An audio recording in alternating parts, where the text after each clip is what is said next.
Hi welcome back to my channel. ఈరోజు కథ ప్రేమ వరించావా నన్నిలా ఒకటో భాగాన్ని వినేద్దాం.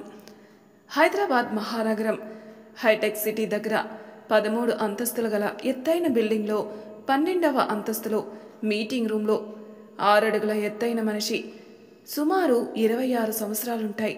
ట్రిమ్ చేసుకున్న గడ్డం, చామంచాయిగా ఉన్న ఒకలాంటి అట్రాక్షన్ ఉంది ఆ మొహంలో. టీవీగా నిల్చుని ల్యాండ్ ప్లానింగ్ గురించి చైనా, యూరోప్ నుంచి వచ్చిన కస్టమర్స్కి ఎక్స్ప్లెయిన్ చేస్తున్నాడు. అతను చెప్పే విషయమో లేక అతను చెప్పే విధానంగానో అందరూ మంత్రముగ్ధులుగా వింటూ ఉన్నారు. చెప్పడం పూర్తయ్యాక అందరి వంక ఒకసారి చూశాడు అతను. ఆ కంపెనీ ఎండి రాజారాం. అంత ఏసీ హాల్లో కూడా కొంచెం టెన్షన్గా ఉన్నాడు, వాళ్ళకి నచ్చుతుందో లేదో అని.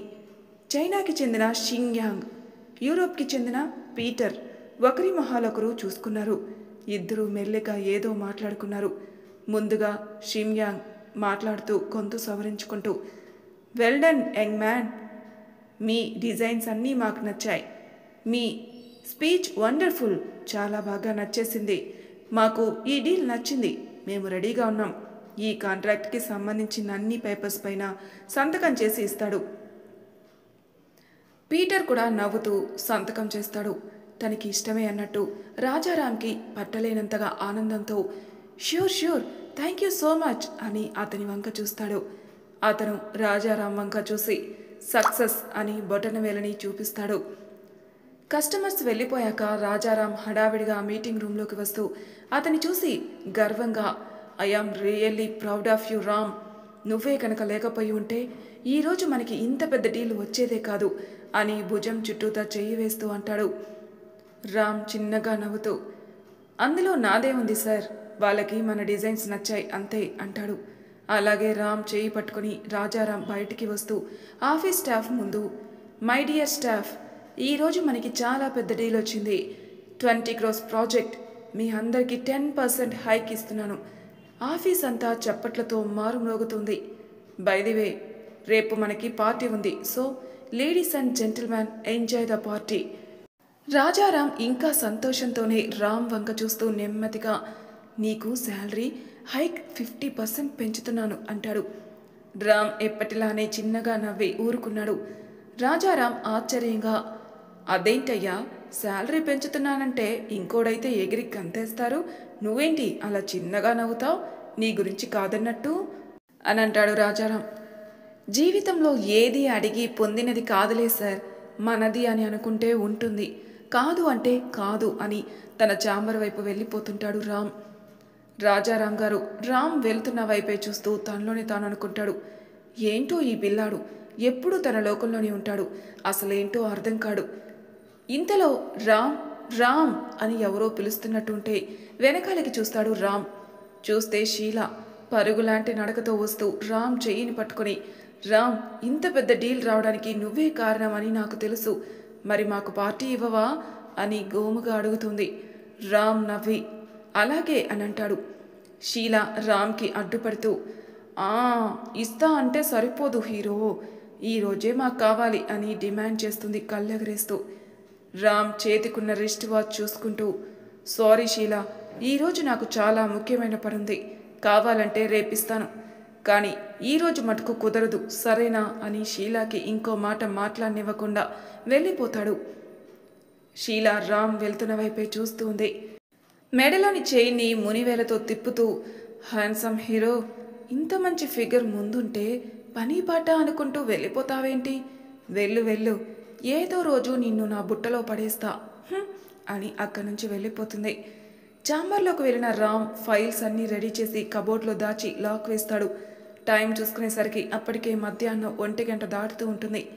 అరే ఏంటి ఇంత ఆలస్యం చేశాను, తను ఎదురు చూస్తూ ఉంటుంది అని డెస్క్ పైన ఉన్న తన ఫోటో తీసుకుని ఒకసారి గుండెలకి హత్తుకుని, వస్తున్నాను డార్లింగ్ అని బాస్ దగ్గర పర్మిషన్ తీసుకుని కింద 5th ఫ్లోర్కి వెళ్ళి తన కార్ కీస్ తీసుకుని బయటపడతాడు. మధ్యలో లిల్లీ పువ్వులు కనిపిస్తే బొకే తీసుకుని వాసన చూస్తాడు. తనకి ఎంతో ఇష్టమైన పువ్వులు. కళ్ళ నిండా ఆనందంతో కారు నడుపుతూ అలా నాంపల్లి దగ్గరికి రాగానే ట్రాఫిక్ జామ్ అవుతుంది. అబ్బా, ఈ ట్రాఫిక్ ఇప్పుడే పడాలా ఛ అని విసుక్కుంటాడు. 5 నిమిషాలు చూశాడు. పోన్లే వెళ్ళిపోదాం అని అనుకున్నాడు. 5 కాస్త 10 అయింది. మళ్ళీ 30 నిమిషాలు, గంట కాయేస్తుంది. లాభం లేదు, ఇంకా కష్టం అని కార్ అక్కడే వదిలేసి బయటపడ్డాడు. మళ్ళీ తనకిష్టమైన ఫ్లవర్స్ మర్చిపోయా అని నుదురు కొట్టుకుని కార్ డోర్ తీసి బొకే తీసుకుని మళ్ళీ ముందుకు వెళ్తాడు రామ్. ఒక పక్క ఒకటే హోరున మోత. హడావిడిగా పరుగులాంటి నడకతో వెళ్తున్న రామ్కి ఒక పాప రోడ్డు దాటుతూ కనిపిస్తుంది. తాను వేరే పక్కకు వెళ్ళబోతూ ఎందుకో మళ్ళీ చూస్తాడు. ఆ పాప అదే రోడ్డు దాటలేక దాటుతుంది భయంతో. కుడిపక్క పాప ఎడంవైపు నిండు కడుపుతో ఉన్న గర్భిణీ స్త్రీలాగా వస్తుంది ఒక లారీ. ప్రమాదం కనిపెట్టిన రామ్ ఉరుక్కుంటూ వెళ్ళి పాపని ఒక దూకుతో పట్టేసుకుంటాడు. పక్కకి పడ్డ రామ్ మోకు చేతికి దెబ్బ తగులుతుంది. అయినా పట్టించుకోకుండా ఒక పక్క పాపని మరో పక్క బొకేని పట్టుకుని అమ్మయ్య ప్రమాదం తప్పింది అని అనుకుంటాడు. చుట్టూతా ఉన్న జనం పైకి లేపుతారు రాముని. పైకి లేచిన అతన్ని పాప దగ్గరకొచ్చి థ్యాంక్ యూ అంకుల్ అని అంటుంది. రామ్ చిన్నగా నవ్వి పాప నుదురుపైన ముద్దిచ్చి అప్పుడే ఉరుక్కుంటూ వస్తున్న వాళ్ళ అమ్మకి ఏంటమ్మా ఇది, కొంచెం ఉంటే పాపకి ప్రమాదం అయ్యేది అని చిన్నగా అరుస్తాడు. వాళ్ళమ్మ పాపని పట్టుకుని ఏడ్చి థ్యాంక్ యూ సార్, లేదంటే నా పాప నాకు దక్కేదే కాదు. ఆవిని ఉద్దేశించి పోనివ్వండి, పాప క్షేమమే కదా, జాగ్రత్త అని వెళ్ళిపోతుంటే తన చేయి ఎవరో పట్టుకుంటారు. వెనకాలకి తిరిగిన రామ్కి పాప చేయి పట్టుకుని లాగి ముద్దిస్తుంది. పాపని హత్తుకుని కళ్ళల్లో నీళ్లు ఆపుకుంటూ తన బొకేలో నుంచి ఒక పువ్వు తీసి పాపకిచ్చి టాటా అని హడావిడిగా వెళ్ళిపోతాడు. పాప నవ్వుతూ తీసుకుని వేరే వాళ్ళకిస్తుంది ఆ పువ్వుని. తన కార్ ట్రాఫిక్ మధ్యలో ఉండేసరికి ఓలా క్యాబ్ బుక్ చేసుకుంటాడు రామ్. లేకపోతే చాలా సమయం పట్టేలా ఉంది అక్కడికి చేరుకోవాలంటే. రామ్ డ్రైవర్కి ఫోన్ చేస్తాడు. హలో ఓలా డ్రైవరా అన్నాడు రామ్. కార్ రాగానే రామ్ కారులో వెక్కి కూర్చొని తల వెనకలకి ఆనుకొని కారులో ఏసీ ఆస్వాదిస్తూ ఉంటాడు. ఉరుక్కుంటూ వచ్చేసరికి చెమటలు పట్టేశాయి రామ్కి. ఇవన్నీ అద్దంలో నుంచి గమనిస్తున్న ఓలా డ్రైవర్ ఏంది సారు గట్ల పరేషాన్గా ఉన్నారు అంటాడు.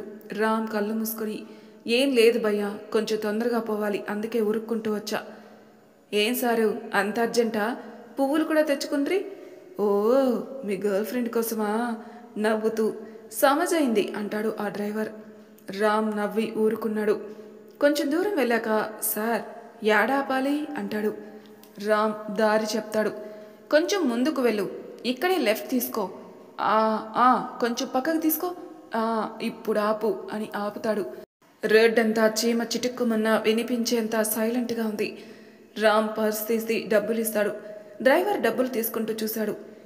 ఎక్కడా ఈ లొకేషన్ అని. అసలు రామ్ ఎక్కడికి వెళ్ళాడా అని చుట్టూతో చూశాడు. రామ్ వెళ్తున్న వైపు చూసేసరికి డ్రైవర్ నోట మాట రాలేదు. రామ్ అటువైపు వెళ్తుంటే డ్రైవర్ అవాకై చూస్తూ ఉన్నాడు. వామ్మో అని దెబ్బకి భయపడి వెళ్ళిపోయాడు రివర్స్ తీసుకుని కారు. రామ్ లోపలికి వెళ్తూ తాను తీసుకొచ్చిన పువ్వులు సరిగా ఉన్నాయో లేవని చూసుకున్నాడు.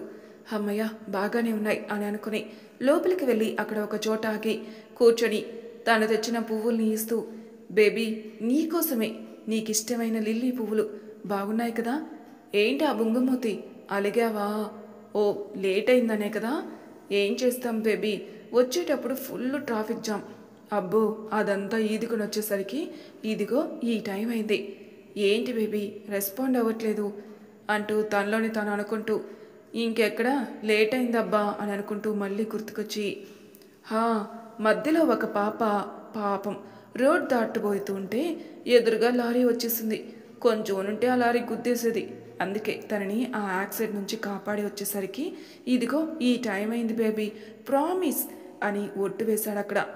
అప్పుడు ఆ లిల్లీ పువ్వులు గాలికి ఎగిరి తనపై పడ్డాయి. అమ్మయ్య అలకపోయిందన్నమాట అని తన ఎదురుగా ఉన్న సమాధి వైపు నవ్వుతూ చూస్తూ ఉంటాడు రామ్. ఇంతలో తన భుజం పైన ఎవరో చెయ్యి వేసేసరికి వెనకాల తిరిగి చూస్తే ఫాదర్ నెరిసిన తలతో పెద్ద కళ్ళజోడు, కళ్ళలో ప్రశాంతత ఉట్టిపడుతోంది. పాల మీగర లాంటి తెలుపు బట్టలతో మెడలో పెద్ద సిలువ వేసుకుని తన వైపే ఆప్యాయంగా చూస్తున్నాడు ఫాదర్. రామ్ నెమ్మదిగా లేచి నవ్వుతూ ఎలా ఉన్నారు ఫాదర్ అన్నాడు. ఫాదర్ చిన్నగా నవ్వుతూ I am good my child, నువ్వెలా ఉన్నావు? రామ్ నవ్వుతూ నాకేం హ్యాపీగా ఉన్నాను ఫాదర్, ఈరోజే మా కంపెనీలో మంచి డీల్ వచ్చింది, క్లయింట్స్ అందరూ ఎంతో సంతోషించారు, అది చెప్తే తాను ఇంకా సంతోషిస్తుంది. ఇటుగా వచ్చాను ఫాదర్. ఫాదర్ నవ్వుతూ, ప్రభువు నిన్ను ఆశీర్వదించుగాక. ఎన్ని రోజులైంది రామ్ నేను ఇలా చూసి అని మనసులో అనుకుని, అలాగే మై సన్, మనం ఇక వెళ్దామా? తను ఇంకా విశ్రాంతి తీసుకునే సమయం అయింది కదా అని బుజ్జగిస్తాడు ఫాదర్. రామ్ మొహంలో నవ్వు మాయమై దిగులుగా, అదేంటి ఫాదర్, నేనింకా తనతో చాలా మాట్లాడాలి అన్నాడు. ఫాదర్ రాముని పైకి లేపుతూ, మళ్ళీ మనం వచ్చే సండే వచ్చి తనతో మాట్లాడదాం మై డియర్ సన్. ఇప్పుడు సాయంకాలం అయింది పదా, ఇంట్లో పేరెంట్స్ ఎదురు చూస్తూ ఉంటారు నీకోసం. ఇంతలో బయట కీచ్ అని శబ్దం వచ్చి ఒక కారు ఆగుతుంది. అందులో నుంచి నిత్య, సాగర్, దేదీప్య, బంటి వడివడిగా కారులో నుంచి దిగుతారు. సాగర్, నిత్య లోపలికి వెళ్తారు హడావిడిగా. దేదీప్య బంటిని చూసి పద వెళ్దాం అంటుంది. బంటి భయం వేసి గొంతుతో తరారిపోయి, ఏంటి తల్లి లోపలికా? అమ్మో, నేను చచ్చినా రాను. అసలే నిన్న రామ్ గోపాల్ వర్మది దెయ్యం సినిమా చూశాను. అందులో ఇలానే శ్మశానాల్లోకి వెళ్తే దెయ్యాలు వస్తాయి, అందరినీ చంపేస్తాయి. నేను రాను తల్లో అని కారు లోపలికి వెళ్ళి నక్కి కూర్చుంటాడు. దేదీప్య తల కొట్టుకుంటూ, వీడొకడు పిరికి వెధవ. సాగర్ వస్తూనే కోపంతో ఊగిపోతూ ఉంటాడు. నిత్య కంట్రోల్ చేసినా ఆగకుండా, ఏరా నీకోసం ఆఫీస్కి వస్తే వెళ్ళిపోయావని చెప్పారు, ఫోన్ చేస్తే ఎత్తవు. ఆఖరికి నిత్య చెప్పింది ఇక్కడే ఉండొచ్చని, వచ్చి చూస్తే ఇది. చచ్చిపోయిన దానికోసం ఇంకా ఎన్ని రోజులు ఏడుస్తావు? చచ్చింది కదా అని ఇంకా మాట పూర్తి కాకముందే సాగర్ చెంప చెల్లుమంటుంది. ఊహించని ఈ పరిణామానికి అందరూ అవాక్కైపోతారు. రామ్ ఉక్రోషంగా, చంపేస్తాను, ఇంకోసారి ఆ మాట కూసావంటే. ఎవర్రా చచ్చింది? భౌతికంగా తను నాతో లేకపోయినా సంధ్య ఎప్పుడు నా మనసులోనే ఉంటుంది అని దిక్కులు పిక్కటిల్లేలా అరిచాడు రామ్. సమాధి పైన ఉన్న పువ్వులు ఒక్కసారిగా ఎగిసి ఎగిసి పడుతున్నాయి ఆ మాటలకి. కోపంగా నడుచుకుంటూ బయటికి వెళ్ళిపోయాడు రామ్. ఫాదర్ సాగర్ వైపు చూసి అతని తలపైన చెయ్యి వేసి, సన్, ఎందుకు కావాలని ఇలా చేస్తావు అన్నాడు. సాగర్ ఆశ్చర్యంగా ఫాదర్ వంక చూస్తూ, మీకెలా తెలుసు ఫాదర్ అన్నాడు. ఫాదర్ నవ్వుతూ, మీరందరూ రామ్ కోసం ఎంత తాపత్రయపడుతున్నారో ఆ మాత్రం తెలీదా? ప్రేమ లేనిదే నువ్వు తన కోసం సిటీ అంతా గాలించి వస్తావా? సాగర్ చెమర్చిన కళ్ళతో, థ్యాంక్ యూ ఫాదర్, వాడు మళ్ళీ మామూలుగా అవ్వాలనే ఫాదర్ అలా రెచ్చగొట్టి మాట్లాడాను. అంతే తప్పితే సంధ్య మీద అభిమానం లేక కాదు. వాడు ఎంత ఏడుస్తున్నాడో ఫ్రెండ్స్గా మేము అంతే బాధపడుతున్నాం ఫాదర్. నిత్య కళ్ళనీళ్ళతో సాగర్ భుజం పైన చెయ్యి వేసి నొక్కింది. అందరూ కలిసి బయటికెళ్లారు. సాగర్ వస్తూ ఉంటే రామ్ వచ్చి గట్టిగా కౌగిలించుకొని, సారీరా, నువ్వు అలా అనేసరికి నాకు కోపం వచ్చేసింది. నాకు తెలుసురా నీకు నా మీద ప్రేమ ఉందని. నువ్వు లేకపోతే సంధ్య అసలు నాకు పరిచయం అయ్యేదే కాదు కదరా ఫూల్ అని ఒక పంచ్ సాగర్ కడుపులో ఇచ్చాడు. అందరూ చెమర్చిన కళ్ళతో నవ్వేశారు. ఫాదర్ని మధ్యలో దింపేసి అందరూ పార్టీ పార్టీ అంటారు. రామ్కి కొత్త డీల్ వచ్చినందుకు. అలా అందరూ కలిసి రెస్టారెంట్కి వెళ్తారు. రామ్ ఒక మూల కూర్చొని తన చేతికి ఉన్న రింగ్ చూసుకుంటూ ఉంటాడు ప్రేమగా. నిత్య అది గమనించి రామ్ వైపే చూస్తుంది. ఏంటి రామ్, అందరూ ఎవరికేం కావాలో ఆర్డర్ చేస్తుంటే నువ్వేం చెప్పవేంటి? పద అని చేయి పట్టుకుని అందరి వైపు తీసుకెళ్తోంది. అందరూ కలిసి ప్రశాంతంగా చిన్ననాటి ముచ్చట్లు చెప్పుకుంటూ తింటూ ఉంటారు. ఇంతలో ఎవరో అమ్మాయి గొంతు వినిపిస్తుంది. సార్ ప్లీజ్, మా నాన్నగారికి అస్సలు బాగలేదు, అందుకే నేనొచ్చి అడుగుతున్నాను. ఇప్పుడు గనక డాక్టర్ దగ్గరికి తీసుకెళ్ళకపోతే మా నాన్న మాకు దక్కడు సార్ అని వేడుకుంటోంది. ఎవరా అని అందరూ చూస్తున్నారు కానీ అక్కడ ఎవరికి సరిగా కనిపించట్లేదు ఆ అమ్మాయి ఎవరో. సరే ఆ అమ్మాయి ఎవరో ఏంటో అని అనుకుని వాళ్ళ పనిలో వాళ్ళు నిమగ్నమైపోయారు. కానీ రామ్కి చూపు అటుపక్కే వెళ్తుంది. ఎవరి అమ్మాయి, ఎక్కడో విన్నట్టుంది గొంతు అని తొంగి తొంగి చూస్తూ ఉన్నాడు. ఆ అమ్మాయి ఏడుస్తుంది.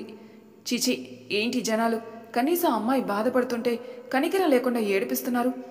సాగర్ రామ్ వైపే చూస్తూ, ఏంట్రా ఏం చూస్తున్నావు, తిను అని అంటాడు. రామ్ అలాగే అని మళ్ళీ తినడానికి కూర్చుంటాడు. ఇంతలో బయట ఏదో శబ్దం వస్తుంది. ఎవరో అమ్మాయి అరుస్తోంది బాధగా, కాపాడండి కాపాడండి అని. రామ్కి ఆ అరుపు భరించలేనంతగా ఉంటుంది. అమ్మాయి ఆర్తనాదాల అరుపులు. కళ్ళల్లో నీళ్లు వస్తున్నాయి. శరీరం పట్టులో లేదు, చెమటలు వచ్చేస్తున్నాయి. అయినా సరే ఉరుక్కుంటూ బయటికి వెళ్ళిపోయాడు. అక్కడ ఎవరో అమ్మాయిని తన దుప్పటా పట్టుకుని సెక్యూరిటీ వాడు లాగుతున్నాడు. మిగతా వాళ్ళు కూడా నవ్వుతూ చప్పట్లు కొడుతున్నారు. ఆ అమ్మాయి గింజుకుంటోంది. అక్కడ జరుగుతున్న దానికి రామ్కి నిలువెత్తన కోపంతో రగిలిపోతూ గాలిలో ఎగురుతూ ఒక్క దెబ్బ ఫట్మని కొట్టాడు. తల ఒక్కసారిగా గిర్రున తిరిగి కింద పడ్డాడు ఆ సెక్యూరిటీ వాడు. ఆ అమ్మాయి తన దుప్పటా తీసుకుని పక్కకి రామ్ వెనకాలొచ్చి భయం భయంగా నిల్చుంది. మిగతా వాళ్ళ వంక చూశాడు. ఒకడు ముందుకొచ్చి పక్కనున్న పూల కుండీని ఎత్తి విసిరాడు. రామ్ వెనకాలన్న ఆ అమ్మాయిని తన ముందుకు లాగి ఎడమ చేతిలో నుంచి కుడివైపు లాక్కుని పక్కకి తప్పుకున్నాడు చాకచక్యంగా. ఎదురుగా వచ్చిన వాడిని పొట్టలో ఒక్కటిచ్చాడు.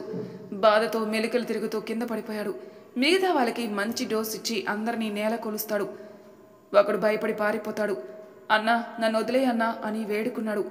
ఇంకా ఆ అమ్మాయి తన వెనకాలే ఉంది భయంతో. రామ్ నెమ్మదిగా పక్కకి ఓరగా చూస్తూ ఆ అమ్మాయిని ఉద్దేశించి, మీకేం ఇబ్బంది లేదు, ఆ కొడుకులు ఇంక మీ జోలికి రారు అని ఆగిపోతాడు రామ్. గాలి వేగంగా వీస్తోంది. వర్షం వచ్చే సూచనలు కనిపిస్తున్నాయి. తల ముంగురులు ముందుకు పడుతూ భయం కళ్ళతో తన వైపే చూస్తూ ఉంది ఆమె. తన దుప్పటా మొహానికి గాలి వల్ల అతుక్కుపోయి ఉంది. రామ్ గుండెలో లబ్ డబ్ అని గుండె చప్పుడు క్లిష్టంగా వినపడుతోంది. ఆమె మొహానికున్న దుప్పటా తీసిన రామ్కి నోట మాట రాలేదు. మరి తర్వాయి భాగంలో ఏం జరుగుతుందో నెక్స్ట్ ఎపిసోడ్లో తెలుసుకుందాం. అంతవరకు నా ఛానల్ సబ్స్క్రైబ్ చేయని వాళ్ళు ప్లీజ్ సబ్స్క్రైబ్ చేసుకోండి. లైక్ చేసి షేర్ చేయండి. మీ అభిప్రాయాలు నాకు కామెంట్ రూపంలో తెలియజేయండి. Thank you for listening.